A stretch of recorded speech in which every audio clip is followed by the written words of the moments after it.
Well, I read a book and it was good. Mm. Mm. I read a book and it was a real gem. Ooh. Let me give you some exciting idioms so you can describe books in a more interesting way.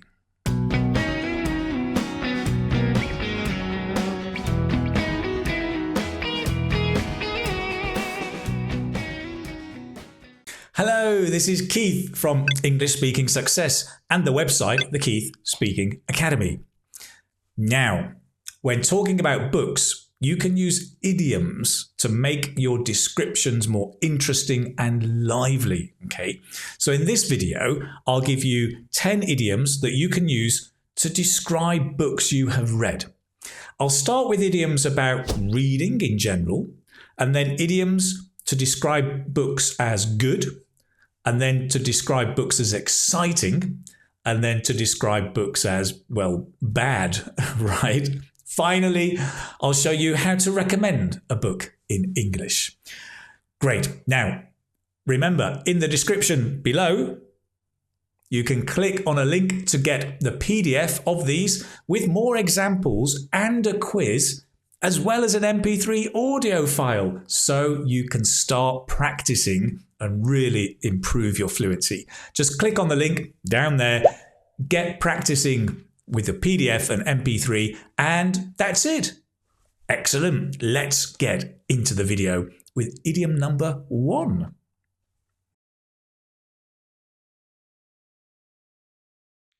So let's begin with idioms about reading generally. Number 1, to be a bookworm. And this just means to read a lot. I'm a bit of a bookworm, but actually I don't read as much as I would like to. You can also say I'm an avid reader. Avid. I'm an avid reader. It's the same, right? You read a lot. Bookworm is interesting. I think historically it was quite negative because the worm is like a bug.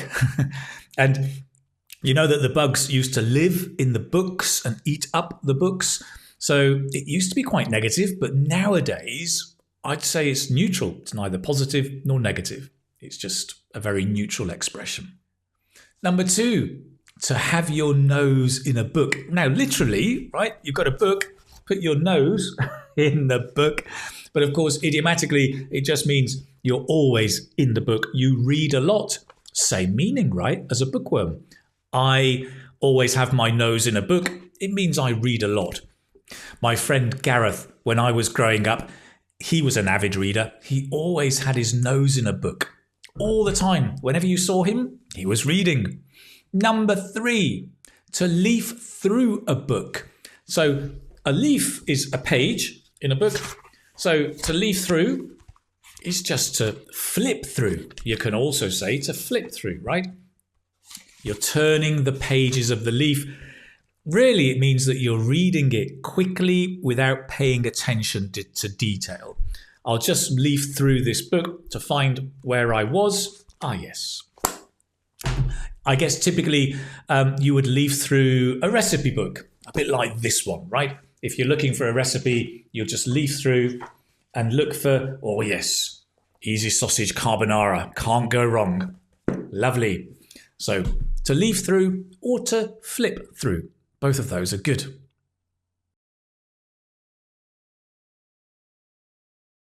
Okay, let's talk now about idioms to describe books as good. So we've got to be a real gem, right? This book was a real gem. Tell you what, this book was a real gem. This idiom means that the book was valuable. It gave you something valuable and highly enjoyable, right? Now, this book, The Echo Chamber, it was a real gem. I mean, it's hilarious. It's a comedy, right? It's a comedy about modern life, social media, and fame. It had me in stitches. Hilarious book. I highly recommend it. It was a real gem. Next, to be a breath of fresh air. To be a breath fresh air. Of course, we can use this expression actually to describe people, events, but also books. And basically, it's something that is refreshing and new.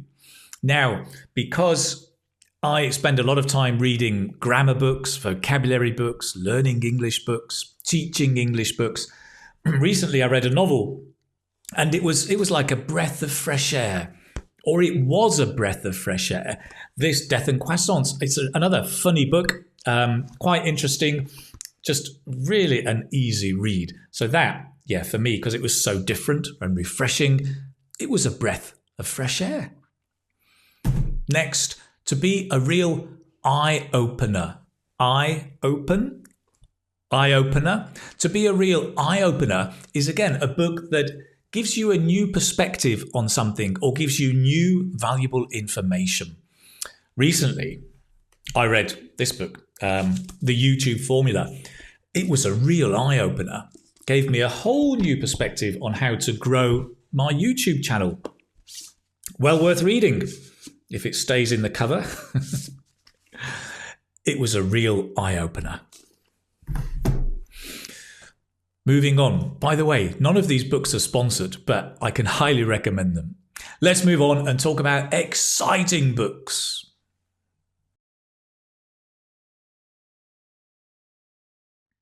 So, exciting books. We can say it was a real page turner.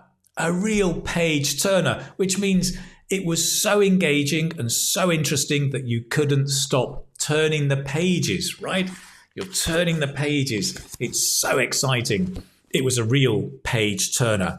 I think all of the Jack Reacher novels are real page turners. I've just noticed. I always go for the bargain. I buy so many books at the airport or the train station. But this one was a real page turner. Next, to be a roller coaster ride. The roller coaster ride is full of ups and downs, maybe exciting, it may be a twist in the plot, it may be unexpected things happening in the book. This one, fire watching, wow, this was a real roller coaster ride. You never know what's going to happen next. It's actually also a real page turner, but the ups and downs, the twists and turns in the plot, really exciting. Yeah, it was a roller coaster ride. Another expression, to have you on the edge of your seat. Now, you may know to be on the edge of your seat means to be excited, in suspense, when you're watching a suspense or a crime thriller. Also for books, but you can also say the book had me on the edge of my seat, right? It made me be excited and on tenterhooks, if you like, in suspense. I read this book, Mayflies, right? Very nice book. They've just made an adaptation for television. I think it's on Netflix. To be honest, I didn't like the adaptation very much, but I loved the book, right? And this book, yeah, it had me on the edge of my seat. It's a story, it's not a crime or a thriller, but it's a story about everyday life. Friends, when they were young, meeting up again when they're 50, and some strange twists in the plot. Yeah, it had me on the edge of my seat, this one.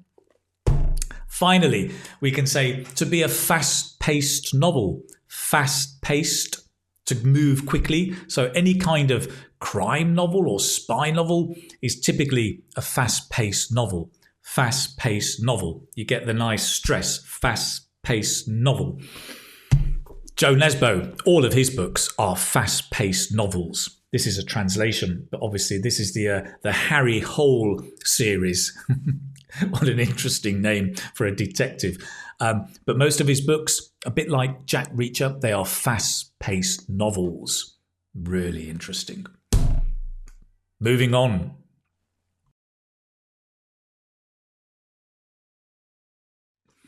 You know, if you're preparing for IELTS, or maybe just thinking about taking IELTS, thinking about it? Why would I take IELTS? It's a good question, but did you know that most students taking or preparing an exam tend to have higher motivation, higher focus, and more successful results because they've got a fixed goal to work towards. Exams are a very good idea. So if you're thinking of taking IELTS or preparing it, go and check out my website, the Keith Speaking Academy, where you can find lots of resources to help you. The Keith Speaking Academy, the fun and professional way to prepare for your IELTS speaking test. You can get information about the test, the format, different topics, different parts of the test. There are also free resources like the live lessons. You can download the PDFs and watch the latest live lessons. There are also tips, whether it's to improve fluency, vocabulary or grammar. You can get lots of extra free resources here to help you. There are also online courses. You can find out more about them to decide which is right for you, whether it's the Gold course, the Fluent Grammar, or the Band 7 Plus course. There's also an academic reading and a writing course. A lot of students ask me, Keith, should I take an online course? And I think there are lots of advantages to online courses, right? Do you sometimes find yourself in a classroom with a teacher and the teacher goes so quickly you can't catch what they're saying and you just want to stop the teacher and rewind the teacher, but you can't? Can you imagine? Pause the teacher. With recorded videos in online training, you can. You can pause, you can go back, you can practice, you can repeat at your own pace. You can do everything because you're in control and you can review as much as you want to. So there are big advantages to online courses as well. So if you're interested in IELTS or thinking about IELTS and thinking about an online course, go and check out the Keith Speaking Academy. The Keith Speaking Academy.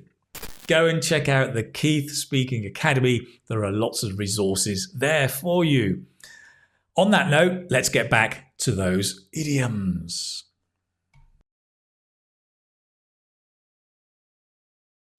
Okay, talking about idioms to describe a book as bad, right? I've just got one for you here, and that is to be a heavy read. To be a heavy read means a book is not interesting. Maybe it's either it's emotionally heavy, or it's intellectually challenging, or it's just boring, basically. Too much information, right? You may find, for example, this one, Understanding Business Finance. This was a heavy read. I didn't finish it. I found it hard to read. It's great bedtime reading. You'll be asleep in no time. The opposite would be an easy read, right? Something's an easy read. Well, it's really simple. I mean, take most of these crime books, right? Your Lee Child books. They're an easy read. Short sentences, simple language. I'm not going to lie. I didn't speak to the other guy. There was no point. There are too many holes in the plan. It's DOA. We need to find an alternative. Band 5 IELTS. It's not, in case Mr. Lee you're watching. No, it's not Mr. Lee, Mr. Child. It's just simple, short sentences. The same vocabulary repeated. It's such an easy read. Okay, good.